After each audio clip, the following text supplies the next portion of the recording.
What's up, guys? I'm here with Todd. He's fought at Epic Fighting before. He just had a baby 2 days ago, and we got too many crazy stories to tell. Some of them we can't delve too far into, I guess, for legal reasons. Yeah. But I always try to get something exciting out of the fighters that the audience can relate with, that's kind of shocking, that is inspiring, that people can connect to you with. And it went from like, I'm just an average guy, to some crazy ass stories. So congratulations on your second son. Thank you. Right Thank on, you. brother. Appreciate You live in a horse ranch, for the people who don't know. Tell them a little bit about where you live. Yeah, so I live in La Cresta, California. It's located in the hills of Marietta. You got land.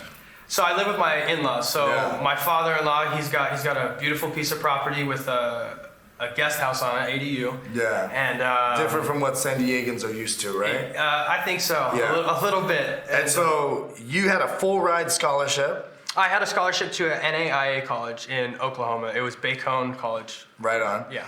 And then I guess we can touch on that. But so you went there, you're killing it. You're 125 pounder. You wrestled 125. So I went there, wrestled 125 pounds. I was doing good, was practicing, made it to a couple competitions.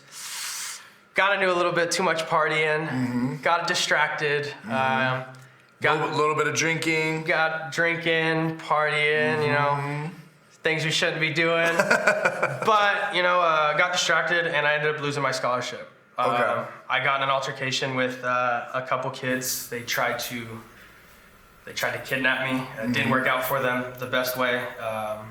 And I ended up losing my scholarship over the whole altercation. Yeah, and you guys were doing some things that you shouldn't be doing, making money some ways you shouldn't have been making it. And 100%. And then next thing you know, some stuff goes down, and it was pretty intense, pretty intense. That hopefully on the next interview we could delve more into. Yeah. And then next thing you know, you're not on the team. That's your dream. That's your everything. I bled everything for wrestling. Like I could still cry about it right now. Even thinking about it. Yep. I hate that I can't wrestle, but A good pivot though is definitely MMA. is here, and It's even more of a chess match, because you have more tools to learn, more skills to master and use inside the battlefield. So you were wanting to fight for us for a long time at 125 pounds. Couldn't find an opponent. You said, give me someone at 135. Couldn't find an opponent. You said, screw it, 145. Yep. Took your first fight.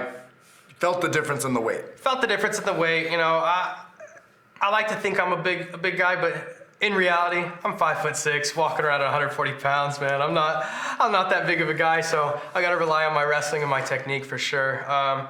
Cody Warner, I thought he was going to be, more around my size, but he was definitely a lot bigger. So I blew your knee out in round one. Blew my knee out in round one. I had a prior knee injury from the Navy. I was in the Navy after college for a little bit. Got hurt in the Navy and came home. Came home to the ranch and started working. Just become a family man, just living life. Started training again. Started sparring, and I was like, man, I want to fight. I want to fight. This is fun. I want to fight. So I came, and I said 145, no problem. I'll go and fight 145, even if that weighs more than what I weigh right now. I don't have to cut. Cool. That's what people don't get. Fighters want to fight. Fighters are dying to fight. If you can't find me a fight at my weight, then, it's the coaches that are typically saying, wait, let's think this through. But fighters just want to get in there and fight. And when you're training hard, when you're doing well, you start to get a little bit in the realms of feeling like you're invincible, like you could take on anyone. For sure, definitely. And the dog fights are when both fighters have that, which the true fighters do, and they're just like 100% confident they're going to win the fight, and that's what makes the fights good. And that's me right now, like going through with my training. I have so many side distractions right now that I could use as an excuse, but I don't. I just stick to my training right now, and I'm just so confident. So confident. Let's talk about I didn't know that you had gotten suspended, and you had messaging the Epic Fighting account, messaging my personal account, and saying, please, please, please let me fight. And I'm like, I'm not that guy. A lot of people come to me like, my fighter lost. Like, why? And I'm like, I'm not the judge. Yeah. I got suspended. I'm not the commission. Like, For sure. I own the company. I don't run all the the bits and pieces. Tell us a little bit about that, because it's been a long time. I was looking back right now through the messages, like, man, you've been really cordial, polite, persistent, wanting to get off the suspended. And when I when I saw that you were suspended, I'm like, what did this guy do? But it really didn't have anything to do with you. So it just had Your family's wild? So it's not that my family's wild. Yeah, they can get wild for sure. But it was more than that. It was definitely more than that. For those of you who don't know, we have a lot of fighters that are just the most gentlemen, like greatest guys. But emotions run high when someone that you love and care about is in that cage fighting. And sometimes, you add a little bit of alcohol in there too. That's definitely. But the emotions run high. Sometimes the alcohol consumption gets more than usual. And next thing you know, there's people going wild in the crowd, and it's a high energy event, but every now and then there's a little bit of an incident. And so I don't remember all the details, but do you want to tell the fans a little bit? Oh yeah, so touch on it. I just lost my fight to Cody Warner to a decision. I get helped out the cage, can't walk, blew out my knee. I sit down, the doctors come over, and they're like, hey man, we need to look at you, come back over here when you get a chance, no problem. I'm with my dad, my family at their VIP table right there. My ex-kickboxing coach, Josh, right, who the altercation was with my dad, he was my kickboxing coach, actually. He came up and he made like a little comment like, oh, last fight, huh? Like first and last. And they didn't like that. And so just ignored it. I didn't know this, but throughout the night, there was snarky comments made. Okay. Between Josh, while I was warming up in the back. Yeah. Between Josh and my dad. So there was some lead up before then. Lead up before that, and I didn't know this. Yeah. I didn't know. I was training. I was warming up in the back. And so we get there. They get in an argument after my fight. My dad tells him, F off. Josh tells him, F off. You know how that goes. Alcohol's involved. Push comes to shove. They go to the back. They start arguing, and next thing you know, wives get involved. Ooh.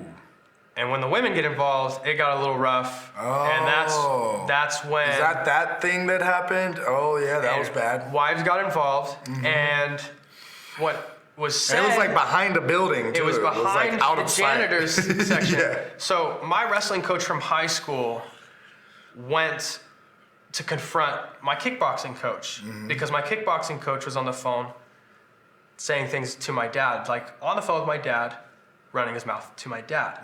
But he was behind a gate, like hiding, doing it. And so my coach, wrestling coach, opened the gate right there and was like, why don't you go say it to his face if you're gonna say it? Should have never done that, but it happened.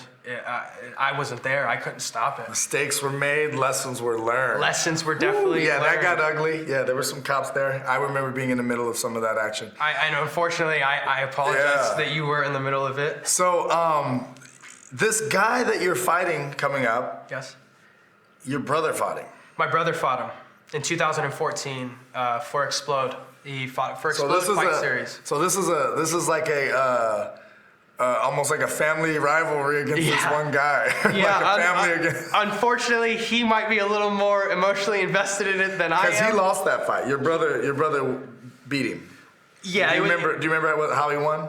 Oh, he won by decision, but it was very, very clear decision. It wasn't a close fight. No. And so who's better fighter, you or your brother? So I like to think that I'm the better fighter than my brother. I'm definitely a better wrestler than my brother. All right. So you're thinking, if my brother could beat him, I should whoop this guy. In hindsight, right? that's how it works. But you never know. That's theory. 2014. It was a long time ago. That's 8 years. That's a long time ago. That was his first fight and your brother's first fight. I look at it like this. People make ridiculous progress in a year or two. Exactly. 8 years ago, I think I would beat 8 years ago me up very, very bad. So let's hope he thinks the same way, and I'm hoping he's ready.